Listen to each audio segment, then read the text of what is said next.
नमस्कार, स्वागत है आपका। मैं हूं डॉक्टर एलन वैष्णव और आप देख रहे हैं डिजाना दामो न्यूज। आई डालते सबसे पहले प्रमुख समाचारों पर एक नजर। न्याय नहीं हो रहा है फैसला, अधिवक्ता संघ ने नेशनल लोक अदालत का किया विरोध, सौंपा ज्ञापन।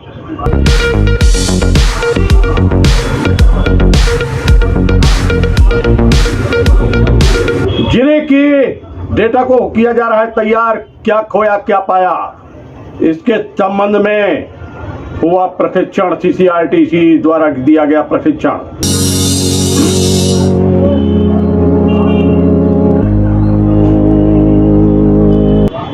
एफआईआर दर्ज होने पर मुस्लिम समाज ने सौंपा ज्ञापन, कार्रवाई नहीं होने पर आंदोलन की दी चेतावनी। जवेरा में खरीदी केंद्रों पर हो रही है धांधली, लगाया गया आरोप।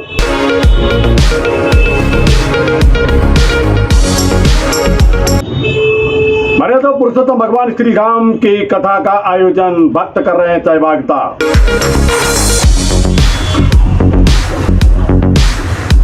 विरागोदय महोत्सव में गजरत, बड़ी संख्या में पहुंचे भक्त।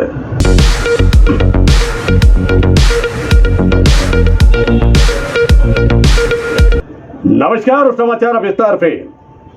न्याय नहीं हो रहा है, फैसले हो रहे हैं। लिस्टेड केसों के विरोध में दमोह का अधिवक्ता संघ अब विरोध में उतर गया है। पिछले माह उसने ज्ञापन सौंपा था और ये चेतावनी दी थी कि जिस प्रकार हो रहा है वह गलत हो रहा है। उसका कहना था कि जो न्याय नहीं होकर फैसले किए जा रहे हैं उसका हम विरोध करते हैं।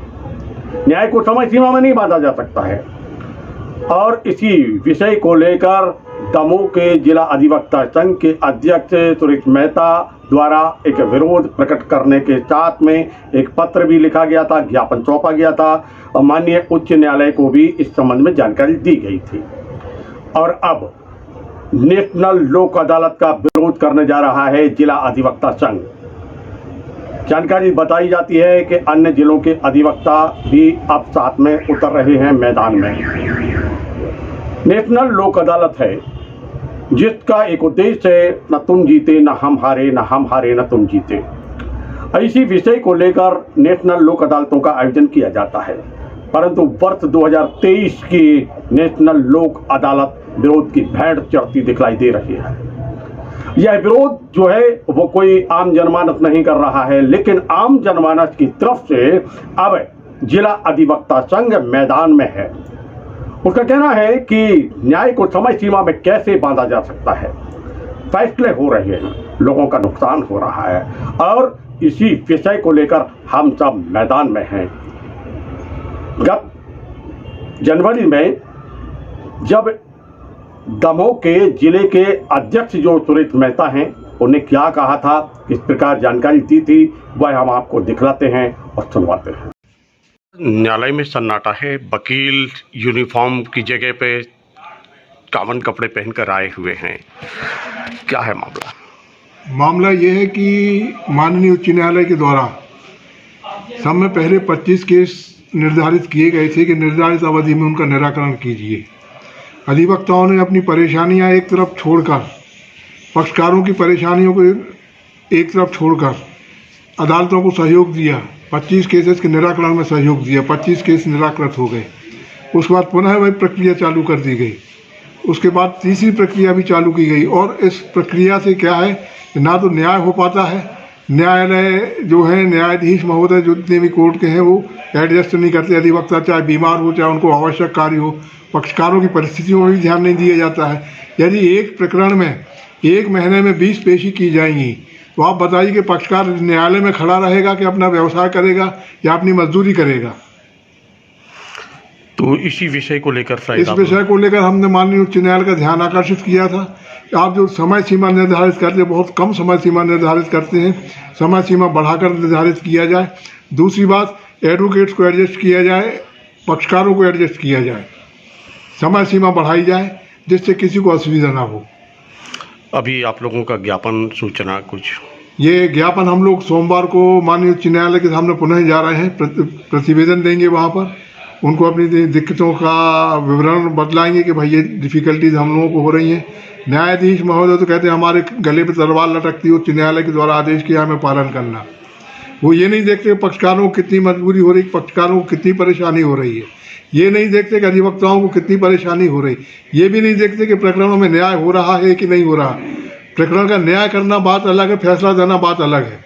उच्च न्यायालय के दबाव में आकर प्रकरणों को निराकरण कर दिया जाए, किसी भी तरीके के फैसले दे दिए जाएं, वह उद्देश्य कदापि उच्च न्यायालय का नहीं है, न न्याय प्रणाली का है। उस प्रकार की कार्यवाही से न्यायालयों की जो स्थिति है वो भी प्रभावित हो रही है। लोगों के मन में न्यायालयों के प्रति अविश्वास पैदा होने लगा है। आप क्योंकि सीनियर अधिवक्ता हैं, क्या आपने न्याय में जो इनके जो आपकी किताबें हैं, बुक्स हैं, उसमें क्या कहीं ऐसा कोई नियम है कि न्याय को समय सीमा में बांधा जाए? नहीं, यानी जो भी है वो सब ऐसा कोई न्याय प्रक्रिया में कोई ऐसा नहीं है कि समय सीमा उसकी निर्धारित की जाए। इतना जरूर है कि विलम्ब ना किया जाए प्रकरणों में, वो हम लोग विलम्ब नहीं करते हैं। अब न्यायालय वास्तव में ये देखा जाए विलम्ब के लिए कौन जिम्मेदार है। मैं तो कहता हूँ न्यायालय जिम्मेदार स्वयं है। न्यायाधीश को छींक आती है, वो छुट्टी पे चले जाते 15 दिन की छुट्टी पे। अधिवक्ता बीमार होता तो कोर्ट कहती कि दूसरा एडवोकेट लगा लो। ये कहाँ की न्याय प्रक्रिया है। अभी आने वाले समय में ज्ञापन के बाद अगर कोई कार्रवाई नहीं होती तो कोई बड़ा और कठोर कदम उठाया जाएगा और प्रदेश लेवल के ऊपर इसका असर पड़ेगा। 11 फरवरी को आयोजित है नेशनल लोक अदालत और जिले के अधिवक्ता अब इस कार्य से विरक्त रहेंगे व नेशनल लोक अदालत का खुला विरोध करने का मन बना चुके हैं। बात करते हैं दमोह के जिले के डाटाबेस की। यहाँ क्या खोया क्या पाया, किस प्रकार की स्थिति है, इतिहास की जानकारी, यहाँ के संस्कृति की जानकारी, यहाँ के स्वतंत्रता संग्राम सेनानियों की जानकारी, सभी जानकारी एकत्रित की जा रही है। वैसे भारत के सभी जिलों के एक डेटाबेस तैयार करने की परंपरा प्रारंभ हुई है और यह हुई है संस्कृति विभाग द्वारा, CCRTC। इसके द्वारा एक कार्यक्रम का आयोजन किया गया। बुंदेलखंड का जो कार्यालय है वह दमोह में है और दमोह के सांसद तथा भारत सरकार के केंद्रीय राज्य मंत्री प्रहलाद सिंह पटेल ने इस कार्यालय का यहाँ शुभारंभ किया था। पूरे देश भर में जिला मुख्यालयों पर एक प्रशिक्षण कार्यक्रम चल रहा है। मध्य प्रदेश के दमोह जिला मुख्यालय पर शासकीय ज्ञानचंद्र स्नातकोत्तर महाविद्यालय के सभागार में एक आयोजन हुआ, जिसमें जिले भर के बुद्धिजीवियों ने सहभागिता की, कलाकारों ने सहभागिता की, लेखकों ने सहभागिता की। किस प्रकार प्रशिक्षण हुआ है और क्या है आयोजन का प्रयोजन, आइए वह भी हम आपको दिखाते हैं और चर्चा करेंगे हम यहाँ पर CCRTC के संस्कृति विभाग के सहायक डायरेक्टर राहुल कुमार पे।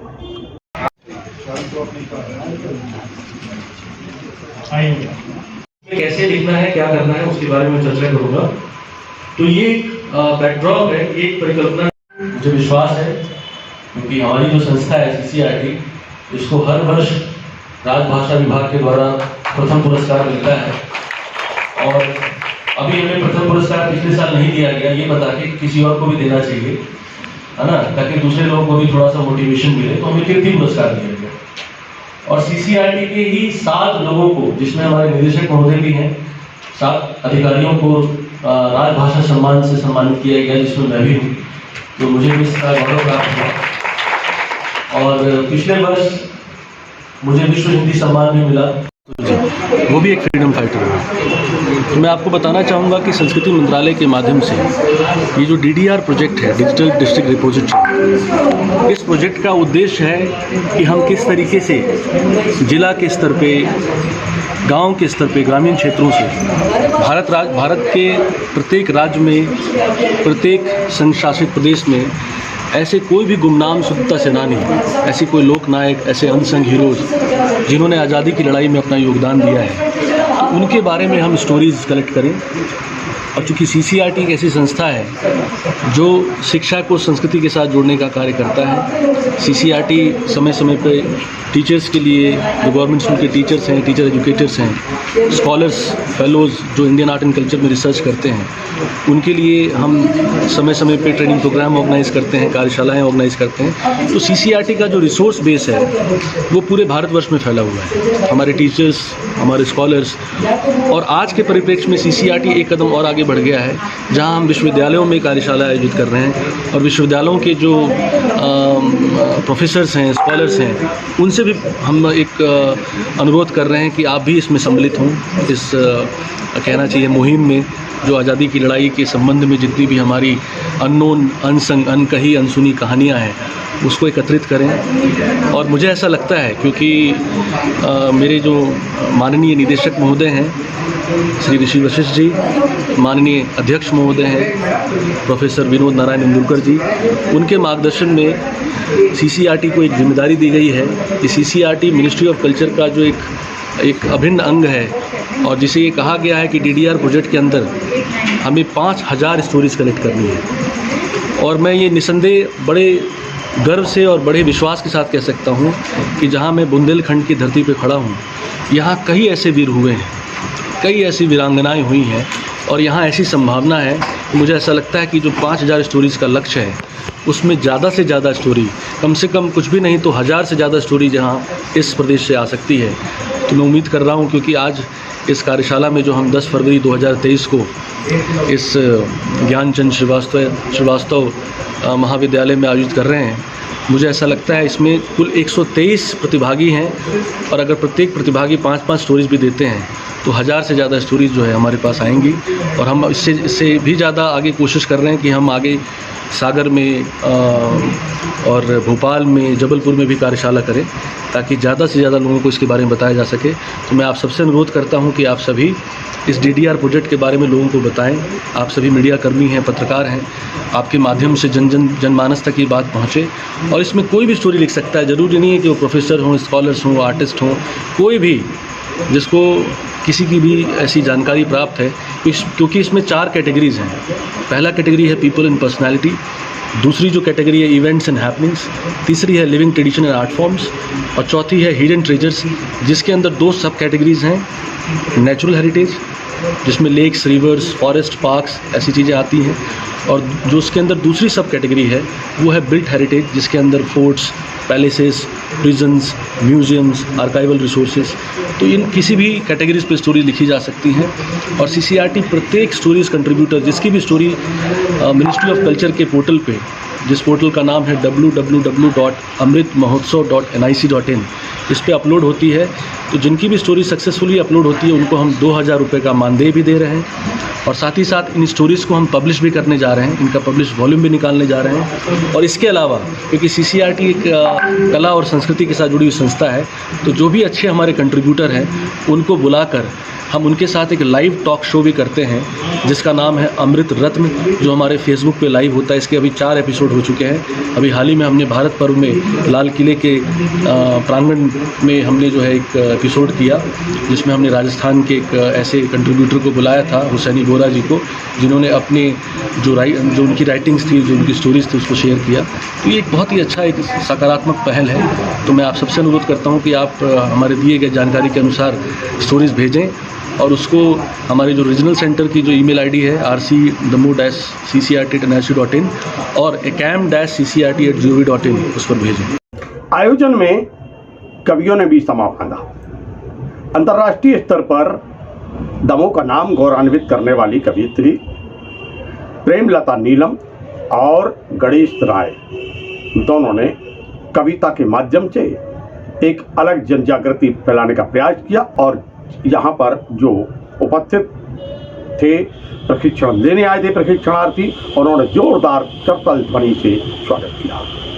धन्यवाद। ना तुम्हें याद हो या न हो वो ज़माना, तुम्हें याद हो या न हो वो कहानी, तुम्हें याद हो या न हो वो कहानी, तुम्हें याद हो या न हो, गोद सुनी हुई सैकड़ों तब कहीं, गोद सुनी हुई सैकड़ों तब कहीं, हम ये कह पाए थे है हमारा वतन, हम ये कह पाए थे है। और एक और पद हम आपको सुना दें। जिनकी दम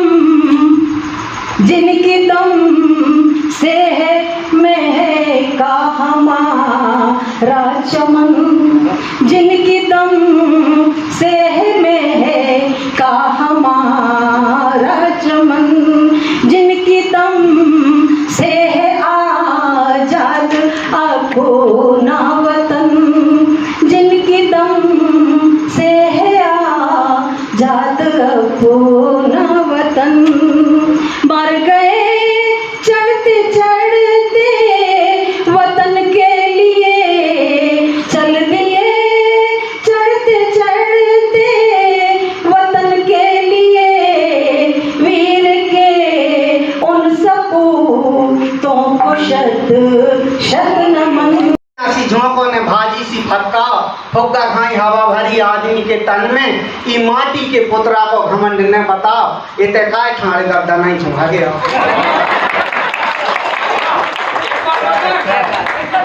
धुआं में लठ मारो ने धजी के सांप बनाओ, आकाश से गिरा के ने खजूर पे लटकाओ, ठिया ठोर के करो बतकाओ। तुरंजा सी झोंकों ने भाजी सी फक्का, फुग्गा खाई हवा भरी आदमी के तन में, ई माटी के पुतरा को घमंड ने बताओ, उते काय ठाणे गर्दा नहीं घुमा गया। के देश के गोले में बेरोजगारी को बांटो छटो, देश के गोले में बेरोजगारी को काटो ठटो, दिन पे दिन बढ़ रहा भ्रष्टाचारी को भाव। दरवारी भीम पलासी ठुमरी तो गाड़िया ने गाओ, कौन दिया नहीं जलने आवे थे दीपक राग ने सुनाओ। आजकल के संतन को शीघ्र से काम है, कौन दिया नहीं जलने आवे थे दीपक राग ने सुनाओ।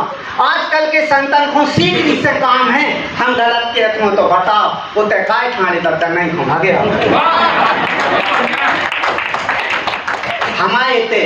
हमारे पड़ोसी के थे लड़का के चक्कर में नवी संतान है हो बने, हम गलत के हो तो बताओ। हमारे पड़ोसी के थे लड़का के चक्कर में नवी संतान है हो बनिया, सब ठीक है और कछु ठीक नहीं है, आधो स्वदेश नींद में निगराव हमारा। और जुम्मन के लड़का अलगू की लड़कियों के ऊपर प्रेम प्रसंग के चलत भाई तेजा फेंक दे की सोच उनका जाओ फेट बुंदेली में समझा कि सबरी सी धरती जब बड़ी जा रही जरी जा रही, अमानवीयता की आगी से बने तो संवेदनाओं के विचारों के पानी से बुझाओ, और जादू की छड़ी नहीं आज की कविता कहानी, जादू की छड़ी नहीं आज की कविता कहानी, व्यंग के कुहासे से बचा जाद हमारी सी गजल हमें न सुनाओ, उते काय ठाणे दर्द नहीं हो।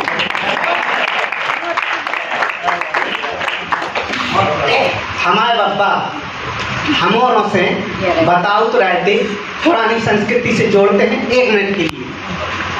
से बताओ तो रहते कि जब तुम मोरे ने भाई थे भड़िया घरों के घुगादार के बराटार के घुस गए, उखरी मुंह से जाते को नेता घिनोची पे रखी गुंड गड़ाई और अग्नि पे टंगे उन्ना उठा ले गए। सुकुटिया बंडा हमारिया मिटा गए थे, मंदुलिया डहरिया पर्चिया बोर गए थे, सिलवट्टा का पता नहीं के गंगा से दूर गए थे, छट्टा की चंदो छोड़ ले गए थे थान पे से, मरी से पड़ी शहर में छोड़ गए थे जब तुम मोरे में भाई मंजले लटका था बांध गए थे मठ बमना से, दोकरिया के तिनाने खंकड़ के नासे चक्कर दाए थे, और कुआं में परी बिंदु फुगा के कंकुल तोड़ा तो में मस्कई उतार लाए थे। और जाड़े के दिनों में बड़े दा प्यारी करके हार में बसने खुल चले गए थे, हम तो कोने पे बैठे कोने की आग तापत रहे थे। वे तो का पता के दिना के वज्र के भूखे आने रहते, सो झुंडी की रोटी, चनों की भाजी, अलिया में रखी तसलिया की कड़ी और सीके पे टंगी हड़िया को महेरो खा गए थे जब तुम और कामयाब होता है हर एक खून का कतरा गुलाब होता है। उन शहीदों की यश गाथा लिखने का इतना अच्छा अवसर यदि इस दमोह को मिला है तो मैं समझता हूँ कि हमारा पूरा जीवन धन्य हो जाएगा यदि हमारी एक कहानी भी DDR के पोर्टल पर अपलोड हो। इस्लाम धर्म का एक आयोजन था और इस आयोजन में बड़ी संख्या में इस्लाम धर्मावलंबियों ने सहभागिता की थी। मध्य प्रदेश के दमोह जिला मुख्यालय पर गढ़ी मोहल्ले में यह आयोजन था। 24 जनवरी के मामले को लेकर एक FIR हुई है और ये FIR हुई है इसलिए कि मार्ग अवरुद्ध किया गया है और उसी दौरान किसी पुलिस के अधिकारी कर्मचारी के साथ झड़प हुई है और उसी FIR का विरोध करने पहुंचे हैं मुस्लिम समाज के लोग पुलिस अधीक्षक कार्यालय। उन्होंने कहा है कि FIR झूठी है और इस पर कार्रवाई होना चाहिए, मामले पर खात्मा होना चाहिए। अगर कार्रवाई नहीं होती है तो एक बड़ा आंदोलन हम करने जा रहे हैं। इस प्रकार की चेतावनी भी मुस्लिम समाज के जो नेता थे उन्होंने दी है। तो ये तो अच्छी चीज़ नहीं है। हमारा ये हम लोगों का ये निवेदन है कि जांच करा दी जाए और जांच अगर नहीं होती है समय से तो फिर अब आगे के आंदोलन की राह को मंजूर होने पर बिल्कुल सही बात ज्ञापन 2023 को गरीब मोहल्ला में हर साल के मुताबिक ख्वाजा गरीब नवाज का जश्न मनाया गया, जिसमें सामाजिक रूप से लंगर बनाकर लोगों को खिलाने का प्रोग्राम था। 5 बजे से 9 बजे तक की सूचना थाने में दे दी गई थी, SDM साहब को दे दी गई थी। उसके बावजूद जो है वहाँ पर 5 बजे से 9 बजे तक ये प्रोग्राम शांतिपूर्वक संपन्न हुआ। इसमें कोई भी किसी तरह का कोई विवाद या कोई घटना नहीं हुई है और इसके लिए थाने से कुछ लोगों के नाम पर एक प्रकरण बनाया गया है जो गलत रूप से बनाया गया है। ये झूठा प्रकरण है, इसको समाप्त किया जाए। हमारे यहाँ 24 जनवरी को प्रोग्राम किया जा रहा था, जिसकी सूचना जिला प्रशासन को 23 तारीख को ऑलरेडी दी जा चुकी थी। उस प्रोग्राम में शांतिपूर्वक प्रोग्राम हो गया है, लेकिन उसके बाद कुछ लोगों के नाम से FIR की गई है जो झूठ और निराधार है और उसके लिए हम यहाँ पर आए आवेदन देने को उसको विवेचना करके पुनर्विवेचना करके उसका खात्मा किया जाए। और अगर प्रशासन को कोई आपत्ति थी तो 23 तारीख को जो हमने सूचना दी थी उस पर आपको संज्ञान लेना चाहिए था और हमें इन्फॉर्म करते कि आप इसको प्रोग्राम को ना करें, तो हम उस पर कोई एक्शन लेते। अब हमारा प्रोग्राम भी हो गया, सब कुछ हो गया, उसके बाद आप बोल रहे हो कि पुलिस वालों से कोई वाद विवाद हुआ है और उसको लेके आपने FIR करा दी। ये सरासर गलत है, झूठ है, इसका समाधान किया जाना चाहिए। और हम लोग हमेशा जिला प्रशासन कलेक्टर से शांति समिति की मीटिंग में आते हैं। प्रशासन ने आज तक जो भी हम लोग को जिम्मेदारी दी समाज से, हमने वो सब मिलजुल की हैं। चाहे हिंदू समाज का कोई त्यौहार हो, मुस्लिम समाज का साथ में हो, तो मिलके हम लोगों ने मिलकर उसको भी किया है। प्रशासन ने जैसा निर्देशन किया है हम लोगों ने उसको किया है। लेकिन इस प्रकार के अगर झूठे प्रकरण बनाए जाएंगे और उसको फिर आप नौजवान बच्चों को टारगेट करेंगे तो फिर आगे से हम शांति समिति के जितने भी सदस्य हैं वो जिला प्रशासन की कोई प्रकार की मीटिंग में नहीं आएंगे और कोई भी प्रकार का सहयोग करने में असमर्थ रहेंगे। इसलिए हम चाहते हैं SP साहब से अनुरोध करते हैं कि FIR पे पुनर्विचार करके उस केस का खात्मा किया जाए। इस साल भी ख्वाजा गरीब नवाज का जो लंगर कार्यक्रम होता है वो गढ़ी मोहल्ले में आयोजित हुआ। हम लोगों ने इसकी विधिवत पूर्व जानकारी दे दी थी, उसकी हमारे पास पावती भी है। कार्यक्रम अच्छे से संपन्न हुआ। 5 बजे से लेकर 9 बजे रात तक हमारा कार्यक्रम हुआ और संपन्न हो गया। बाद में पता चलता है कि हमारे समाज के कुछ नौजवानों के ऊपर एक शासकीय कार में वादा का एक मुकदमा दर्ज कर दिया गया, जबकि इस तरह की कोई घटना वहाँ पर व्यतीत नहीं हुई, कोई घटित नहीं हुई। इसके गवाह वहाँ सैकड़ों लोग हैं जिन्होंने हलफनामा दिया है कि इस तरह की कोई कार्रवाई नहीं हुई है। आज मुस्लिम समाज के चंद लोग यहाँ पर इकट्ठे हुए हैं, उन्होंने पुलिस अधीक्षक महोदय को ये लिखित में एक ज्ञापन दिया है कि इस मामले की निष्पक्ष जाँच करा के इस पर खात्मा लगाया जाए, इसको जो पूरी FIR है उसका खात्मा किया जाए, और अगर एक सप्ताह के अंदर कोई उचित कार्रवाई पुलिस प्रशासन की ओर से नहीं की जाती तो मुस्लिम समाज सड़कों पर आएगा और फिर से लगातार प्रदर्शन करने के लिए मजबूर होगा। हमारी पुलिस प्रशासन से मांग है कि हमारे शांति समिति के सदस्यों को भी उस FIR में उल्लेख किया गया है। हम सब शांति समिति के सदस्यों के माध्यम से ये ज्ञापन दिया गया है। अगर जल्द कोई कार्रवाई नहीं होती तो हम लोग प्रशासन के सामने आंदोलन करने के लिए विवश होंगे। धन्यवाद। एक FIR हुई है जो मुस्लिम समुदाय के कुछ लोगों के खिलाफ, उसके अगेंस्ट ये लोग ज्ञापन दे रहे हैं, तो जांच कराई जाएगी इसकी।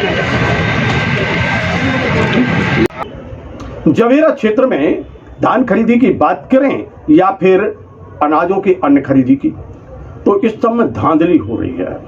यह आरोप लगाया है बसंत राय ने। उन्होंने ये आरोप लगाते हुए पुलिस अधीक्षक को एक ज्ञापन सौंपा है, पूरा प्रमाण सहित उन्होंने ज्ञापन सौंपा है, कार्रवाई की मांग की है। किस प्रकार ये आरोप लगा रहे हैं, आइए चलते हैं। सेवा सहकारी समिति में एक प्राइवेट ऑपरेटर 10 साल से जमा हुआ है और जिसकी गुंडागर्दी है, यहाँ तक कि मैंने स्वयं आंखों से सुना है। एक मीडिया के लिए कुमारी से आया था बेचारा पत्रकार, तो उसको कह रहा था पेड़ के मारता हूँ।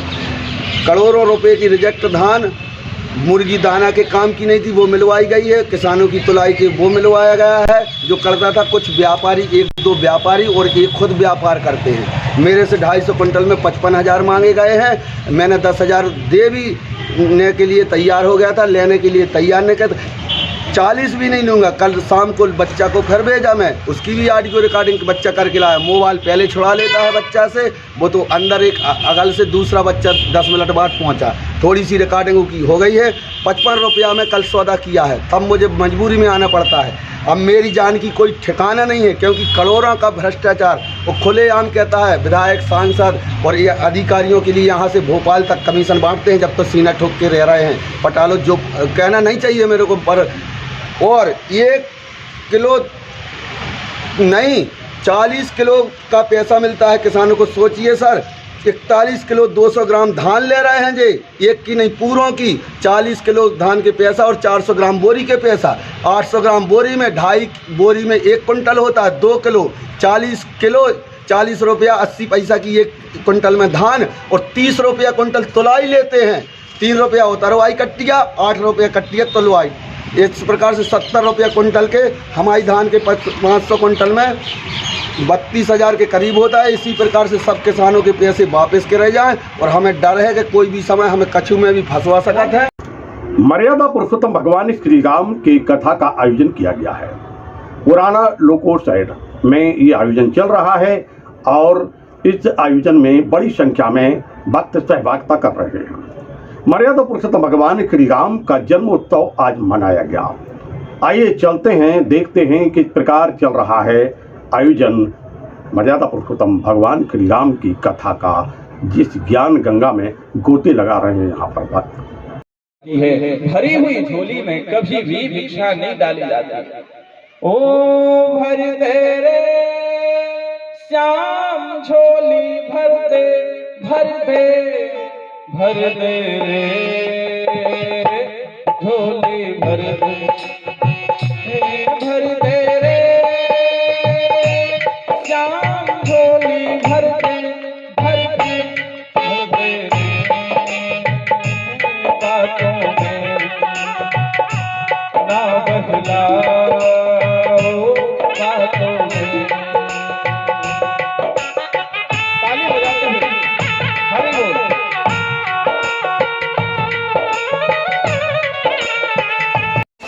ताली बजाते हुए हंसते हुए झूमते हुए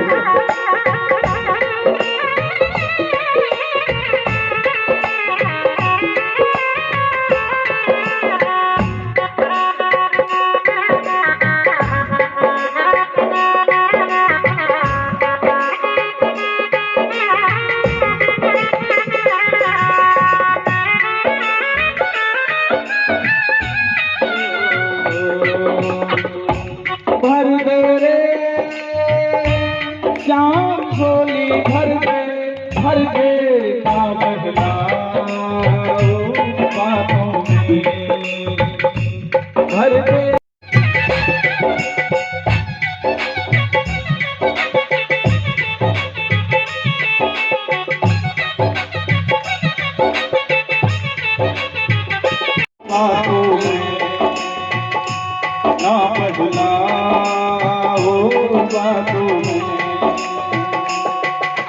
ताली बजाइए, हरि बोल।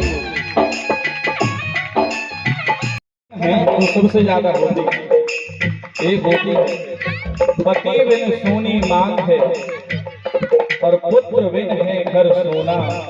दो मुक्ति के द्वार है, दो बिन है दुख सोना। वो यदि मांग सोनी है तो भी टेंशन, और घर में पुत्र नहीं है ये सबसे बड़ी टेंशन।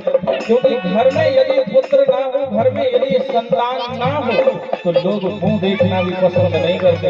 लोग क्या कहते हैं, अरे भैया उसका मुंह नहीं देखना, उसके यहाँ पुत्र नहीं है, उसका मुंह नहीं देखना, मुंह देखने से अशुभ होता है। अरे वो दुकान से उसके मुंह नहीं देखना। पुत्र ना हो तो दुख दूना हो जाता है, घर में संतान ना हो तो लोग मुंह देखना भी पसंद नहीं करते। और झोली केवल हमारे राघवेंद्र सरकार ही भर सकते हैं और कोई नहीं भर सकता। आज दशरथ जी सिंह ऋषि के पास में गए हैं, जाकर के चरणों को पकड़कर चरणों को दाबने लगे। चरणों को दाबते दाबते सिंह ऋषि प्रसन्न हो गए, तथास्तु वरदान दिया। आंखों से आंसू झरझराने लगे। दशरथ जी के आंखों से आंसू झरझरा रहे थे। महाराज सिंह ने पुत्र कामेष्टि यज्ञ करने का वचन दिया और महाराज दशरथ ने संकल्प कर दिया। श्रृंग ऋषि आए, आकर के यज्ञशाला बनी हुई है, बड़ी सुंदर यज्ञशाला बनी है। यज्ञशाला में तीनों रानियां बैठी हुई हैं, महाराज दशरथ बैठे हुए। पुत्र कामेष्टि यज्ञ चल रहा है। पुत्र कामेष्टि यज्ञ में यज्ञ नारायण भगवान स्वयं प्रकट होते हैं। यज्ञ नारायण भगवान स्वयं प्रकट हुए, हाथ में खीर का पात्र लेकर के आए। महाराज दशरथ को देते हुए बोले, महाराज दशरथ ये खीर का पात्र है, इस खीर को आप तीनों रानियों में पृथक पृथक करके बांट दें। ऐसे प्रकट हुए और मैया कौशल्या मैया से कहने लगे, मैया आपने कहा था कि तुम मेरे पुत्र बन करके आना, तो मैंने सोचा कि बताओ मैं अपने जैसा पुत्र कहां से खोज करके लाऊं। विरागोदय महोत्सव में बड़ी संख्या में श्रद्धालु पहुंच रहे हैं। यहाँ गजरत महोत्सव का आयोजन किया गया और इसमें बड़ी संख्या में भक्तों ने सहभाग किया।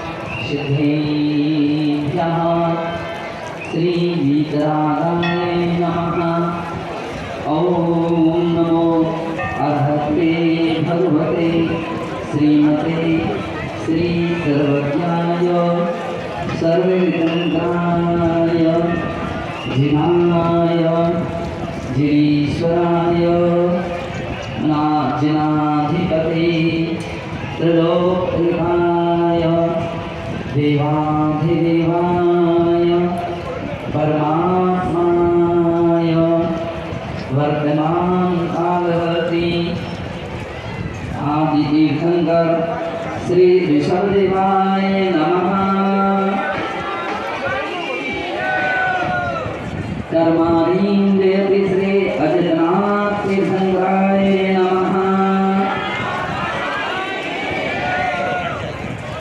माइक वाले बने माइक चालू रखिए। असंभवं संभव करोति श्री शंभुनाथ तीर्थंकराय नमः।